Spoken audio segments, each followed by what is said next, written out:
Hello दोस्तों, स्वागत है स्टडी सेंटर चंदन में। आज की इस वीडियो में जानेंगे हम एनटीपीसी 12 अगस्त थर्ड शिफ्ट के क्वेश्चन के बारे में, जो कि बहुत ही इम्पोर्टेंट होने वाला है। हर एक शिफ्ट में कुछ न कुछ क्वेश्चन रिपीट हो रहे हैं। आप इस वीडियो को पूरा वॉच कीजिएगा ताकि आप जो अगले शिफ्ट में जिन भी भाइयों का एग्ज़ाम होगा उनको काफ़ी सारे क्वेश्चन का मदद मिल जाएगा। चलिए, पहला क्वेश्चन दिया है। एक बात और है, जो भी भाई हमारे चैनल पर नए हैं हमारे चैनल को सब्सक्राइब जरूर करें। चैनल को आप लोग सब्सक्राइब नहीं करते हैं। पहला क्वेश्चन दिया है, संघ लोक सेवा आयोग यूपीएससी के अध्यक्ष वर्तमान अध्यक्ष कौन है?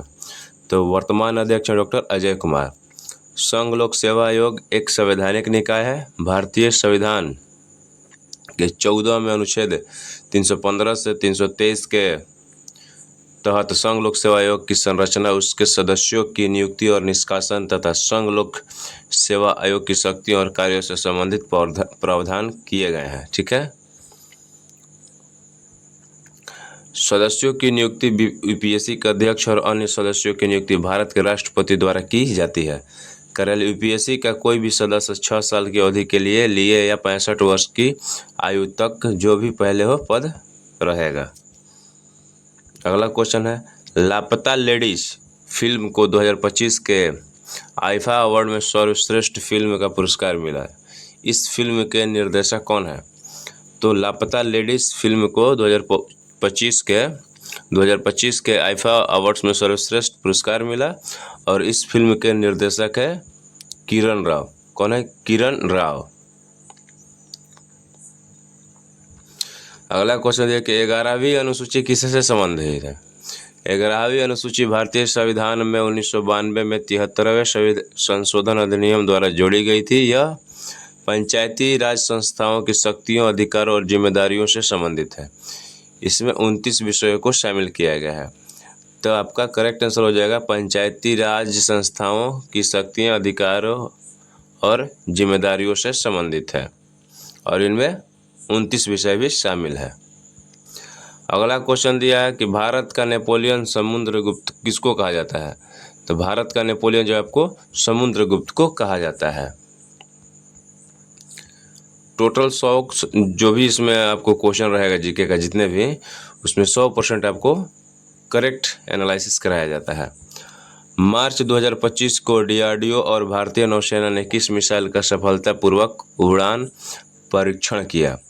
तो रक्षा अनुसंधान एवं विकास संगठन डीआरडीओ और भारतीय नौसेना ने 26 मार्च 2025 को vertical launched short range surface to air missile का सफल परीक्षण किया। ठीक है, यानी मार्च 2025 डीआरडीओ और भारतीय नौसेना ने किस मिसाइल का सफलतापूर्वक उड़ान परीक्षण किया था? तो आपको ये वाला vertical launched short range surface to air missile का सफल परीक्षण किया था। राइट आंसर हो जाएगा आपको। यह परीक्षण उड़ीसा के चांदीपुर स्थित एकीकृत परीक्षण रेंज आईटीआर में भूमि आधारित वर्टिकल लॉन्चर से किया गया था। पूछ देगा कहाँ पर आपको? उड़ीसा के चांदीपुर स्थित। परीक्षण का उद्देश्य मिसाइल की चुस्ती, विश्वसनीयता और सटीकता को परखना था। अगला क्वेश्चन दिया है, मार्च 2025 को कौन अंतर्राष्ट्रीय ओलंपिक समिति की पहली महिला और अफ्रीकी अध्यक्ष चुनी गई? तो मार्च 2025 को क्रिस्टी कोवेंट्री ओलंपिक समिति के पहली महिला और अफ्रीकी अध्यक्ष चुनी गई है। एक पूर्व जिम्बाब्वे तैराक हैं जिन्होंने 2004 और 2008 के ओलंपिक में 2 स्वर्ण पदक जीते थे। ठीक है, क्रिस्टी कोवेंट्री। लाल किले के निर्माण के समय मुगल शासक कौन था? तो लाल किले के निर्माण के समय मुगल शासक था शाहजहां। 1629 में मुगल सम्राट शाहजहां ने लाल किले के निर्माण का आदेश दिया था और यह 1648 में बनकर तैयार हुआ था। Overseas citizen of India, OCI का क्या अर्थ है? Overseas citizen of India. Overseas citizen of India एक विशेष प्रकार का अस्थायी निवास दर्जा है जो भारत सरकार द्वारा विदेशी नागरिकों को दिया जाता है जिनका भारतीय मूल से संबंध हो। यह भारतीय नागरिकता नहीं है लेकिन धारक को भारत में लंबी अवधि तक रहने, काम करने और कई सुविधाओं का लाभ लेने की अनुमति देता है। ठीक है, अगला क्वेश्चन दिया है, एंजियोस्पर्म पौधों में यौन प्रजनन में कौन सा अंग शामिल होता है? तो एंजियोस्पर्म पौधों में यौन प्रजनन में आपको फूल अंग जो है महत्वपूर्ण होता है। फूल में नर प्रजनन अंग पुंकेसर और मादा प्रजनन अंग अंडप होते हैं। पुंकेसर में परागकण बनते हैं और अंडप में बीजांड बनते हैं। परागकण और निषेचन की प्रक्रिया के बाद बीज और फल का निर्माण होता है। अगला क्वेश्चन दिया है, डीआरडीओ और भारतीय नौसेना द्वारा हाल ही में विकसित नया अंडर वाटर स्तरीय माइन कौन सा है? तो हाल ही में डीआरडीओ और भारतीय नौसेना द्वारा विकसित किया गया अंडर वाटर माइन है multi influence ground mine. Multi influence ground mine है। ठीक है, ये आपका करेक्ट आंसर हो जाएगा।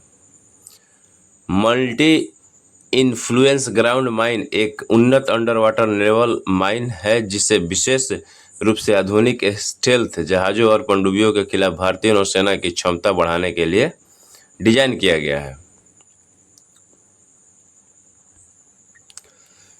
दिया था कि किस चीज़ का परिवहन करती है? वाट द जगदीशपुर हल्दिया बोकारो और धमरा गैस पाइपलाइन किस चीज़ का परिवहन करती है? यह पाइपलाइन प्राकृतिक गैस का परिवहन करती है। क्या चीज़ का? यह जो पाइपलाइन है प्राकृतिक गैस का परिवहन करती है। यह पाइपलाइन प्रधानमंत्री ऊर्जा गंगा परियोजना का एक हिस्सा है। यह आपका राइट आंसर हो जाएगा। भारत के दो स्थलरूढ़ पड़ोसी देश निम्नलिखित में से कौन है? तो भारत के दो स्थलरूढ़ पड़ोसी देश आपको नेपाल और भूटान है। भारत का कौन सा राज्य चीन, नेपाल और भूटान तीनों के साथ अपनी सीमा साझा करता है? तो सिक्किम जो है आपको बांग्लादेश, नेपाल, भूटान इसके साथ जो है आपको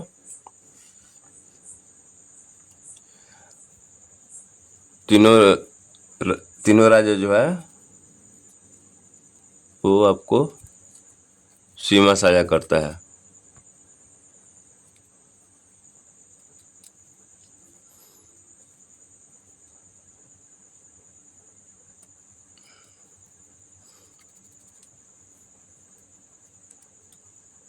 ऐसे पश्चिम बंगाल भी होगा। ठीक है,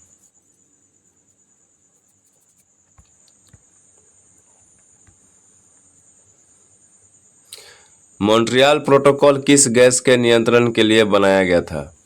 मॉन्ट्रियल प्रोटोकॉल 1987 में अपनाया गया एक अंतर्राष्ट्रीय समझौता है जिसका उद्देश्य ओजोन परत को क्षति पहुंचाने वाली गैस के उत्पादन और उपभोग को चरणबद्ध तरीके से समाप्त करना है। इनमें मुख्य रूप से CFC, हेलाउंस, कार्बन टेट्राक्लोराइड और मिथिल क्लोरोफॉर्म शामिल है। मॉन्ट्रियल प्रोटोकॉल क्लोरोफ्लोरोकार्बन यानी CFC और अन्य ओजोन परत को नष्ट करने वाली गैसों के नियंत्रण के लिए बनाया गया है। ठीक है, तो ये आपका राइट आंसर हो जाएगा।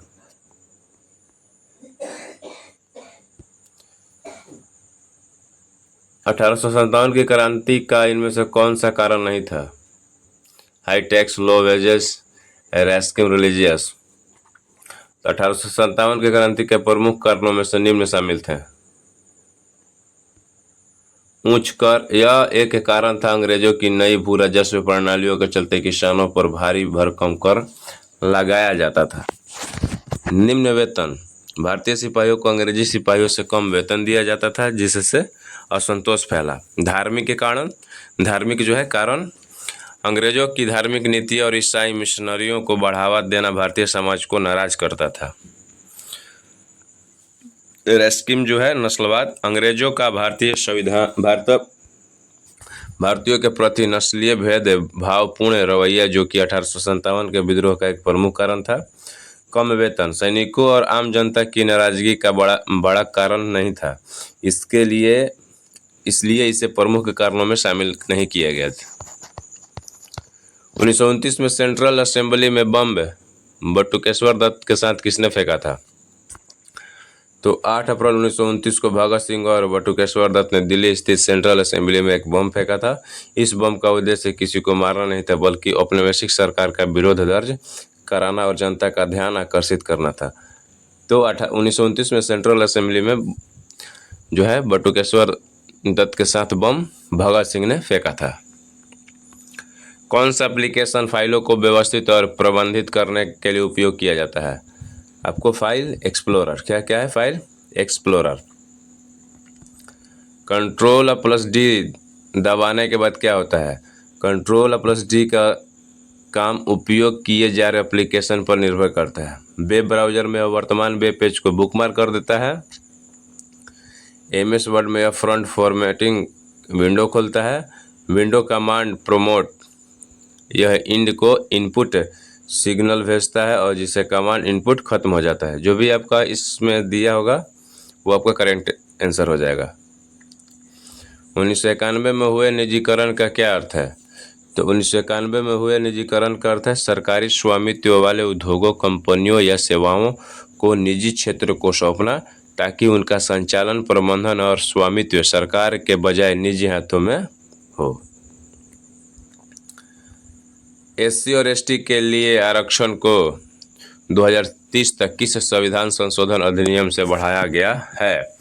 SC और ST के आरक्षण को 2030 तक 104वां संविधान संशोधन अधिनियम 2019 के तहत बढ़ाया गया है। इस संशोधन में एंग्लो इंडियन समुदाय के लिए सांसद और राज्य विधानसभाओं में नामांकन की व्यवस्था को समाप्त किया गया है। मेक इन इंडिया परियोजना का मुख्य उद्देश्य क्या है? तो मेक इन इंडिया परियोजना का मुख्य उद्देश्य भारत को विनिर्माण, नवाचार और डिजाइन का वैश्विक केंद्र बनाना है। आपका राइट आंसर हो जाएगा। इसका लक्ष्य भारत में विनिर्माण को बढ़ावा देना, विदेशी निवेश आकर्षित करना और आत्मनिर्भरता को बढ़ावा देना है।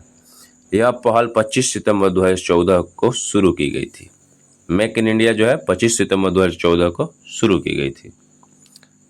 नारी शक्ति योजना का उद्देश्य क्या है?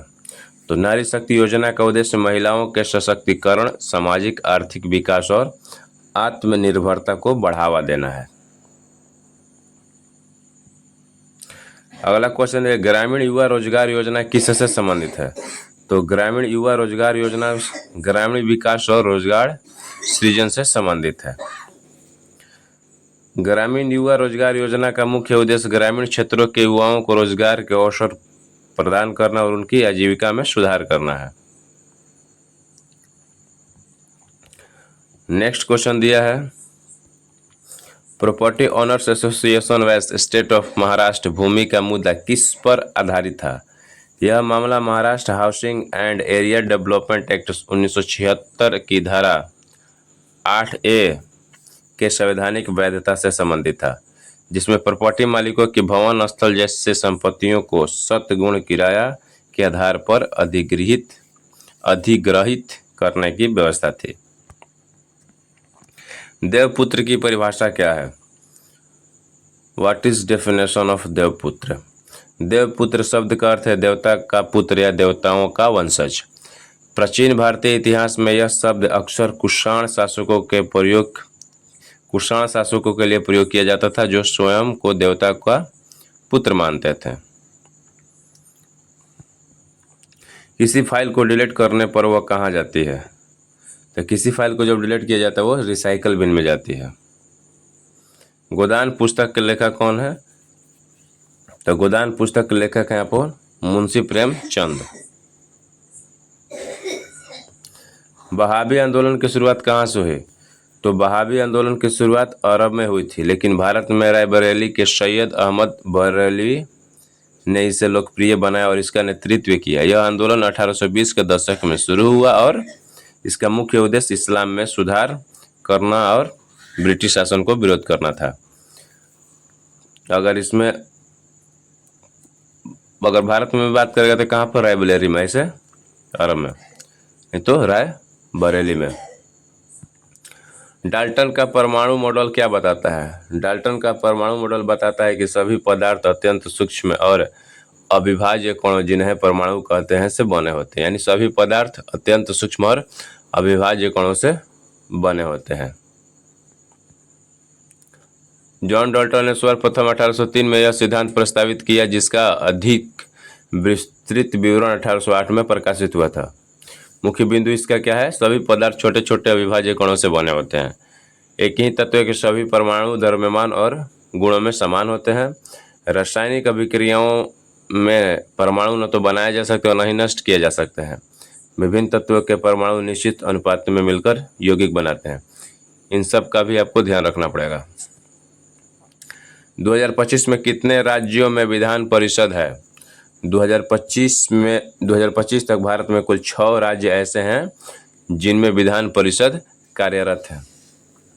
कौन कौन जान लेते हैं? आंध्र प्रदेश, तेलंगाना, कर्नाटक, महाराष्ट्र, उत्तर प्रदेश और बिहार। इन सब राज्यों में जो आपको विधान परिषद कार्यरत है। इन राज्यों में द्विसदनीय विधायिका है जिनमें विधानसभा और विधान परिषद दोनों शामिल है। और विधानसभा को आपको निचला सदन कहा जाता है और विधान परिषद को आपको ऊंचा सदन कहा जाता है।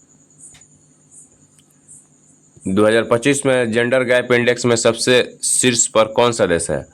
तो 2025 में जेंडर गैप इंडेक्स में सबसे शीर्ष पर आपको आइसलैंड है। इसका स्कोर है 0.926। भारत 148 देशों में से 131वें स्थान पर है और इसका स्कोर है 64.4। भारत का विस्तार किन देशांतरों के बीच है? तो भारत का विस्तार जो है 68 डिग्री 7 देशांतर पूर्व देशांतर से 97 डिग्री 25 पूर्व देशांतर तक है आपका। इसका पश्चिमी छोर गुजरात में है और पूर्वी छोर अरुणाचल प्रदेश में है। अगला क्वेश्चन दिया है, ई विधान नेवा ऐप में कितने राज्य शामिल हैं? तो ई विधान नेवा में आपको कितने राज्य शामिल है?